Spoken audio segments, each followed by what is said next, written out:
The question on top of everybody's mind coming in is Bitcoin dead? As someone who found Bitcoin in 2013, has really dedicated my life, at least the working hours of my life, and probably even more than that, to learning about, understanding, and making Bitcoin accessible, making Bitcoin here for everyone to be able to use. I have a lot of opinions about this. I have actually, in my 13 years in this space, seen Bitcoin declared dead more times than you'd expect. However, I want to dive in today as to why people are calling Bitcoin dead. I want to also walk through the scenarios that could or would kill Bitcoin, and then ultimately highlight why, spoiler alert, I do not think it's dead.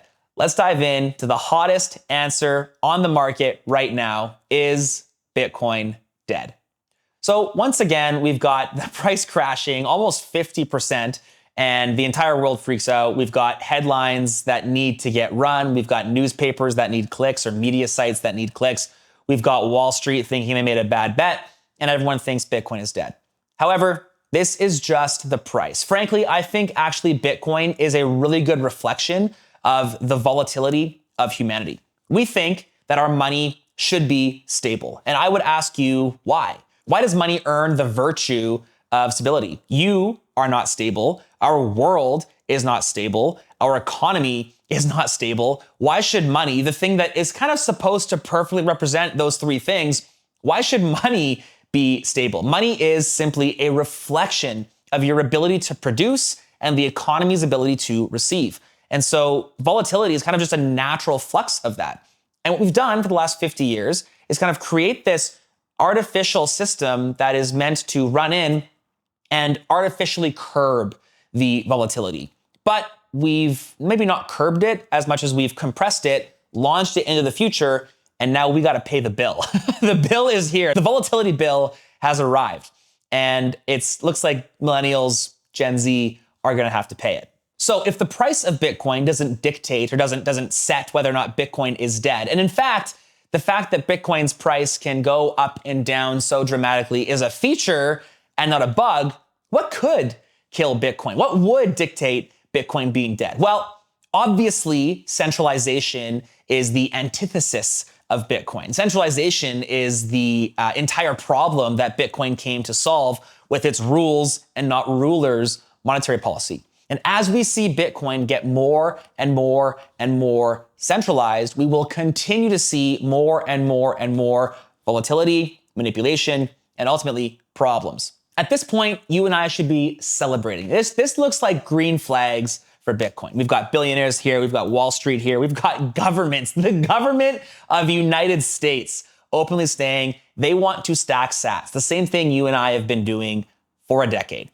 However, this is also exposing us to the fiat games that will continue to be played inside Bitcoin. Frankly, other than centralization, Bitcoin can never die because it is a protocol of rules without a set of rulers to govern them. What this means is the protocol of Bitcoin is no more susceptible to death as the protocol of fire. If everybody stopped using fire, it would still exist. It would just not be very useful. And if everybody stopped using Bitcoin, it would be because we didn't find money useful. We didn't find good, scarce, open source, permissionless value preservation tools useful. As far as I'm concerned, humanity is always going to need a way to preserve their value, a way to work hard, to give effort, to give energy into the broader economy, into the broader market, and then receive value back in return. That's a trade. That's the coincidence of want, something that Bitcoin perfectly solves. And as long as human beings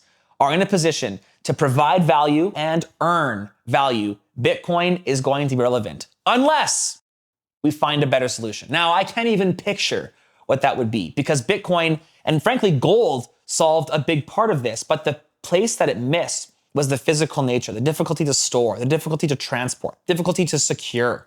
Because of those problems, gold eventually became centralized and we eventually got the fiat dollar. Bitcoin solves all of those problems. Hopefully we can decentralize the monetary policy through Bitcoin's acceptance and Bitcoin adoption, and ultimately see a decentralized money protocol where we have, again, a set of rules and not rulers. So as you watch the price crash by 50% in just a few short months, think of that as a blessing. Think of that as an opportunity to buy more Bitcoin. Think of that as people using Bitcoin the way that it is supposed to be designed. Because the only reason Bitcoin is crashing is because we have sellers. And the only reason we have sellers is because you can sell. We see such delayed responses in traditional markets because of the open and closed, volatility hours, if you will. Bitcoin's hours are smoothed out. Bitcoin is accessible to you 24/7. Once again, this is a feature and not a bug. And so as you're watching red candles, you should have the same feeling as you're watching green candles. Nothing. You should not feel anything as a response to the price of Bitcoin. If you truly understand the Bitcoin monetary principle, if you truly understand the core principles and the problems that Bitcoin is trying to solve, you realize how insignificant the price is. Because when we're in this savings mindset, when we're in the mindset of wanting to buy Bitcoin and pass it through as generational wealth, you understand that the price of Bitcoin today is so much less important than you properly securing and understanding how to use Bitcoin today. So to sum all this up, is Bitcoin dead? No, of course not. In fact, Bitcoin can never die. The protocol of Bitcoin is going to be here long after the US dollar, the Canadian dollar, the euro, even broadly the petrodollar has long gone.